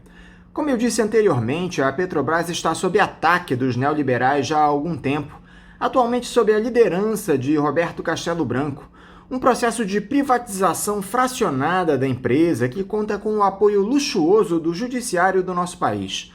Como você observa tudo isso? Na verdade, quem é militante e quem está acompanhando o processo de desmonte da Petrobras tem que estar, né, e é uma pessoa sincera, tem que estar muito triste com o que está acontecendo. Só 2 exemplos, as plataformas da Bacia de Campos, que eu ajudei a construir, partir, elas foram vendidas pela Petrobras e são plataformas que poderiam servir de alguma maneira para ajudar a Petrobras ainda hoje, né? Tanto que empresas privadas compraram e têm interesses nela, né? Então, só a Petrobras hoje está abrindo mão do seu patrimônio, está abrindo mão também do seu parque de refino, assim também como também está abrindo mão da toda a logística, né? Que ela tem de transporte, movimentação do óleo e do gás. Ou seja, a Petrobras hoje está enfrentando um processo muito difícil a partir dos seus próprios gestores. A gestão Castelo Branco, né, ela está colocando a Petrobras numa situação de desvantagem em relação às suas competidoras no mercado internacional e mesmo no mercado nacional. A tal paridade do preço da gasolina e dos derivados, né, do petróleo, tem sido uma coisa muito maléfica para a Petrobras e para o país também. Então, na verdade, hoje quem tem uma militância sincera em defesa da soberania nacional, em defesa de uma Petrobras estatal, como a gente quer, né, que exercendo de fato um monopólio, e não só sendo estatal, mas exercendo de fato um monopólio que possa gerar riqueza para o país, vê o projeto da Petrobras hoje como um projeto ruim para a empresa e ruim para o país. E isso dá para a gente, né, não só uma tristeza de ver o que está sendo feito, mas também muita vontade de resistir e de querer lutar contra esse desmonte. E eu acho que a gente tem plenas condições de fazer isso, de reverter essa situação. E para isso é muito importante que toda a militância esteja empenhada e também se una, né, para ter iniciativas importantes para reverter esse processo. E como é possível nós revertermos todo esse processo, Tedesco, com uma oposição que perdeu protagonismo no cenário político, que tem uma ação muito tímida na institucionalidade? Você acha que as trincheiras de luta precisam ser renovadas? Eu fico sempre muito preocupado quando a gente começa a discutir a necessidade da renovação das nossas trincheiras de luta.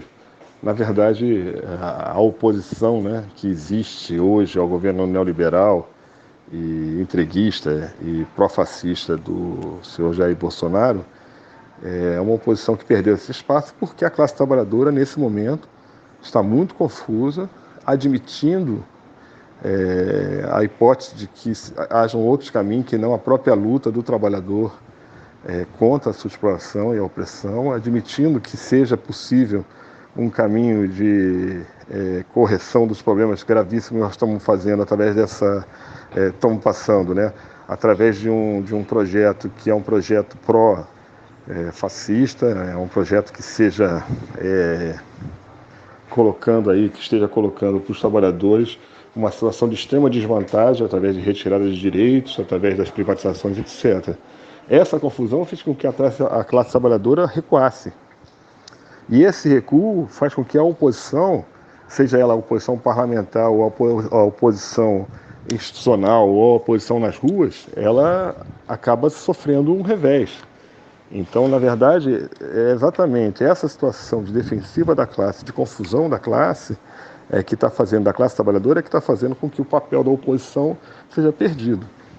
E aí, o que nós temos que fazer para renovar as trincheiras de luta? É justamente voltar para a trincheira de luta.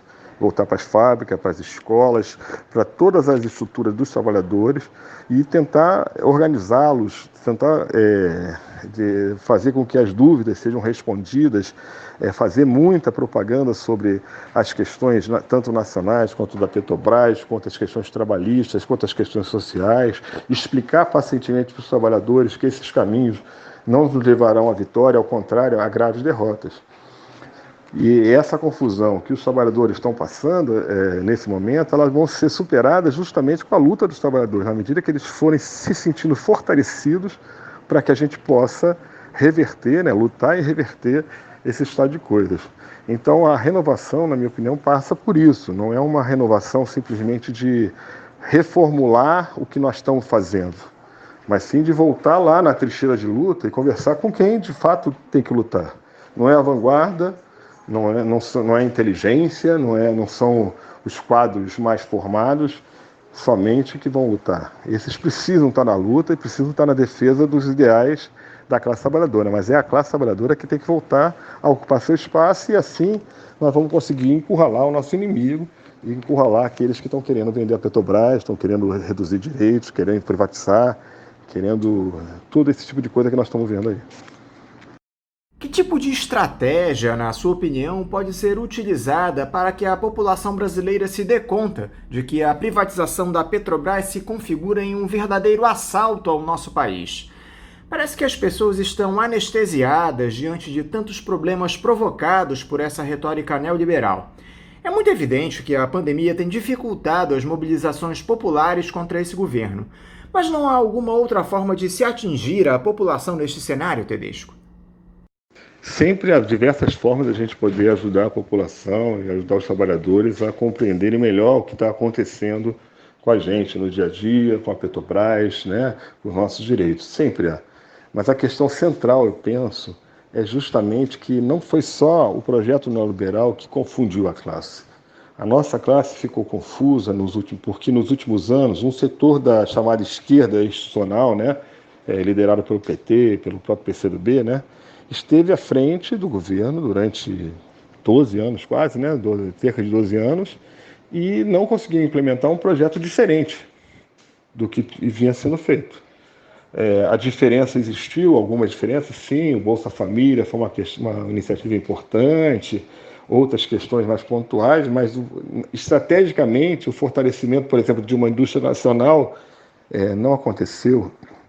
Né, o fortalecimento da classe trabalhadora não aconteceu e o que ficou, na verdade, é que, como lição, né, infelizmente, não está sendo compreendido, na minha opinião, na sua totalidade.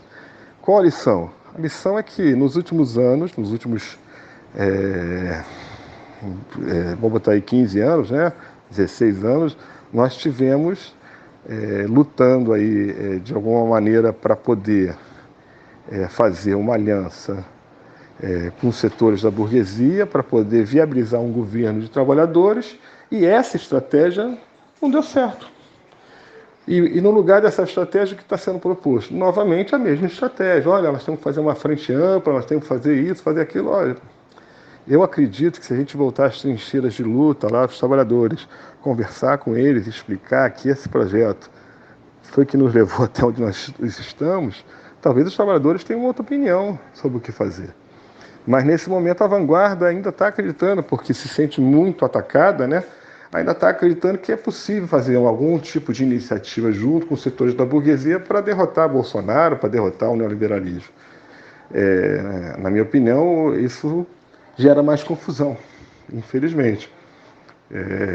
Só uma aliança com os setores da burguesia hoje, embora haja ameaça do fascismo, nós temos que saber também ter táticas importantes em relação a essas ameaças, né, pró-fascistas desse governo de ultradireita, mas, ao mesmo tempo, nós temos que saber também que a nossa independência, enquanto classe, ela é um valor que nós temos que manter.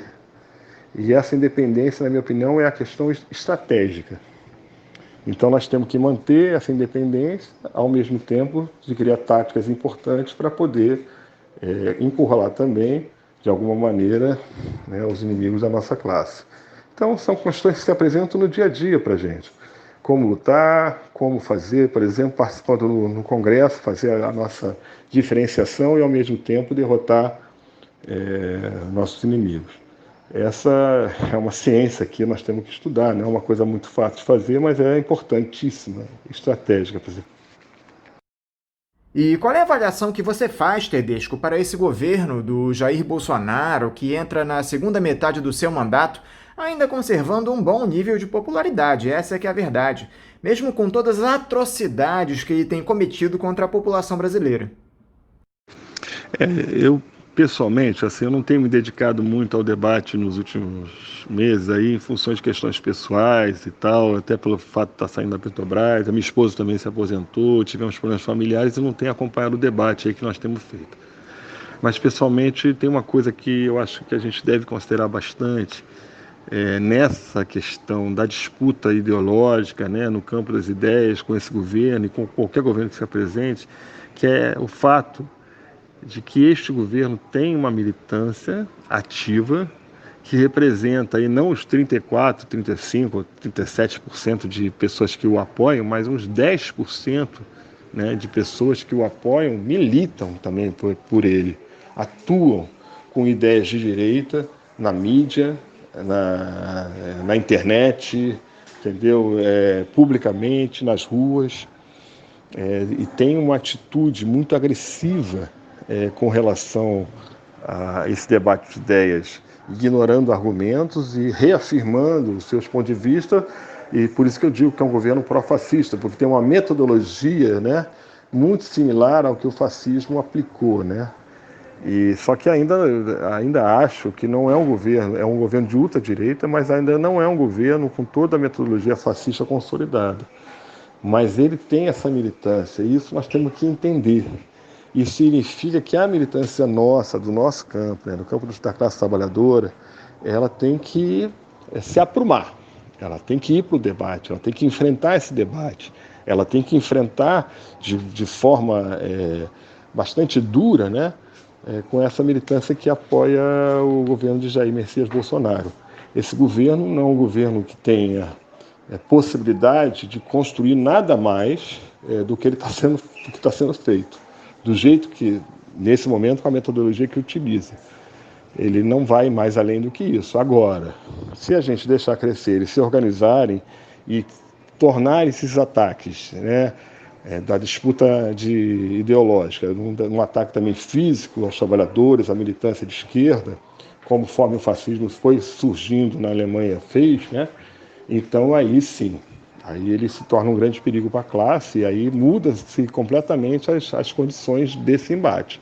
Nesse momento, eu penso que o nosso embate tem que se dar através do fortalecimento das colunas nossas de militantes, né, dos trabalhadores, que estão mais à frente, na vanguarda, enfrentando o debate com mais agressividade, inclusive, entendeu?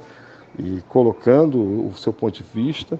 Enfrentando isso, a gente consegue mostrar, né, para a classe que não é assim não é desse jeito que eles estão falando, tem outra opinião e essa opinião tem que ser respeitada. E essa opinião pode ganhar a classe trabalhadora para ela se mobilizar e poder enfrentar o governo. É muito importante que a gente entenda, não é a oposição que enfrenta o governo, é a classe trabalhadora, é a população que pode ou não fazer esse enfrentamento. Enquanto ela não tiver ganha para isso, esse governo, qualquer outro, vai ter uma vantagem sobre os trabalhadores, né? Sobre nós nessa disputa. Então, essa disputa tem que ser fortalecida através do fortalecimento, na minha opinião, das nossas colunas de ativista, né? Na vanguarda lutadora, para poder explicar com calma, com paciência aos trabalhadores que existe sim outra opinião, e que a opinião que está sendo hoje majoritária a partir do posicionamento do governo, ela é uma opinião que só leva a derrotas e leva a maior exploração da nossa classe. Para encerrar, Tedesco, eu gostaria que você deixasse uma mensagem para todos os seus companheiros que seguem na luta dentro da companhia pela manutenção da Petrobras como patrimônio do povo brasileiro.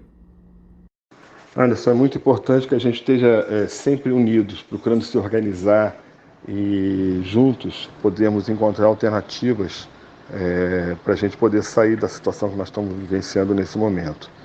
Nossa geração foi importante, ela está com mais de 50 anos já e, como sempre, o novo tem que aparecer. E o novo aparece, né? Ele tem que aparecer, ele aparece, se apresenta, mas ele não pode repetir velhos erros. E um dos erros principais que eu acho que a gente não pode cometer é deixar de acreditar na gente, né? Deixar de acreditar nas forças que os trabalhadores têm, né? Na capacidade de organização e mobilização que nós temos para derrotar aqueles que são os nossos inimigos. Houve muita mudança no mundo do trabalho, agora tem o teletrabalho, agora tem várias questões que a gente tem que considerar, né, do ponto de vista do projeto neoliberal. É verdade, eu não tenho dúvida disso, mas ao mesmo tempo a única saída continua sendo a organização coletiva, a organização de todos nós juntos entendeu? Procurando essas saídas. Então, e alguns exemplos estão sendo dados aí até pelo pessoal motoboy, que resolveu se mobilizar de forma conjunta, unificada, em vários locais do país, né? E que vivem um processo do trabalho informal, precarizado, que, se a gente for mal comparando, ele é muito semelhante ao trabalho precarizado que tinha no início do século passado também, sem conquistas sociais, sem direitos, né? Onde a superexploração estava colocada. Um motoboy, por exemplo, não tem um lugar para usar como mictório, não tem um banheiro, não tem um lugar para beber uma água. O patrão dele nega as condições mínimas. Se chover, ele está na chuva e pronto. Entendeu? Se acidentar, não tem uma assistência. Ou seja, os chamados colaboradores dos empresários, né, são, na verdade, verdadeiros escravos. Trabalham de forma quase que escravagista para esses empresários. Então, eles tiveram que se organizar e o que eles foram fazer? Foram fazer luta, foram fazer greve, foram fazer mobilização. E isso tem que mostrar para a gente que tem exatamente muita dificuldade nesse momento, mas tem uma saída se a gente estiver junto. Não sei se é para agora, não sei para quando é, mas se a gente não estiver junto, a saída não existe. Então, eu acho que a gente tem que pensar nisso. Se a gente for optar pelo caminho individual de cada um, a gente vai, pode estar eventualmente um ou outro se dar bem, né, como o pessoal fala, mas a maioria vai fenecer. Não vai conseguir sobreviver. Ou, se conseguir, mal sobreviver, né? Então, a nossa chance é se unindo, como nós fizemos sempre ao longo de toda a história da classe trabalhadora, para poder reverter isso. Então, se eu posso deixar alguma dica aí, né? Não chega a ser um conselho, alguma dica, seria essa: vamos ficar junto. Ficar junto a gente consegue mais. Ronaldo Tedesco, muito obrigado mais uma vez por estar aqui conosco conversando no Faixa Livre.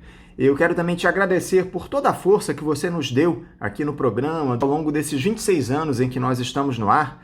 Quero te desejar também uma ótima aposentadoria e espero continuar contando com você aqui no nosso programa para nos auxiliar a entender todo o quadro relativo ao petróleo no nosso país. Muito obrigado mais uma vez, Tedesco.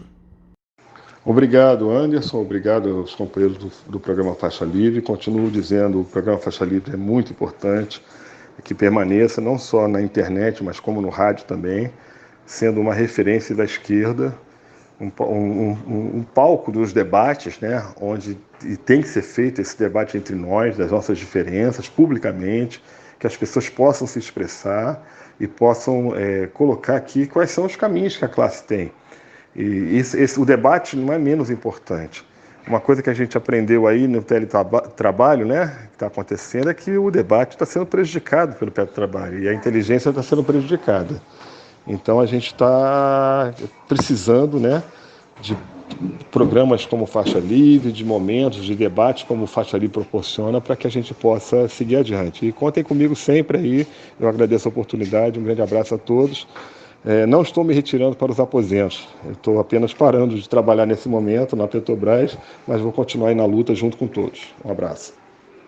Conversamos aqui com o petroleiro aposentado e ex-diretor da Associação de Engenheiros da Petrobras, a AEPET, Ronaldo Tedesco. E vamos encerrando a edição de hoje do programa, convidando todos vocês para amanhã, a partir das 8 horas, estarem novamente aqui na Rádio Bandeirantes 1360 AM, ligados em mais uma edição do Faixa Livre. Um abraço a todos vocês e até amanhã!